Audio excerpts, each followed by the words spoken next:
પાદરા તાલુકાની ગ્રામ પંચાયતોમાં ફરજ બજાવતા વીસીઓ દ્વારા પાદરા તાલુકા પંચાયતમાં આવેદનપત્ર આપી રજૂઆત કરવામાં આવી હતી।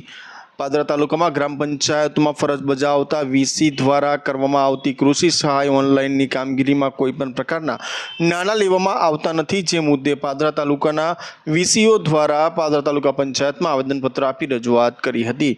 ગોંડલના સુલતાનપુરા ગામે ઓનલાઈનમાં વીસી દ્વારા નાણાં વસૂલતા હોવાના મુદ્દે ભારે વિવાદ થવા પામ્યો હતો, જે મુદ્દે વીસી દ્વારા આવેદનપત્ર આપી આ અંગે કેટલીક સ્પષ્ટતાઓ સાથે આવેદનપત્ર આપી રજૂઆત કરી હતી અને તેઓ દ્વારા કોઈપણ નાણાં વસૂલવામાં નથી આવતા, ફક્ત નિયમ મુજબ પ્રિન્ટ તથા 7/12 તેમજ ઝેરોક્સના નાણાં લેવામાં આવે છે। આ મુદ્દે પાદરા તાલુકા પંચાયત ખાતે પાદરા તાલુકાની ગ્રામ પંચાયતમાં ફરજ બજાવતા વીસી દ્વારા આવેદનપત્ર આપી રજૂઆત કરવામાં આવી હતી। તો ચોક્કસ પ્રમાણે કહી શકાય કે પાદરા તાલુકાના વીસીઓ દ્વારા છે તે આવેદનપત્ર આપી રજૂઆત કરવામાં આવી છે।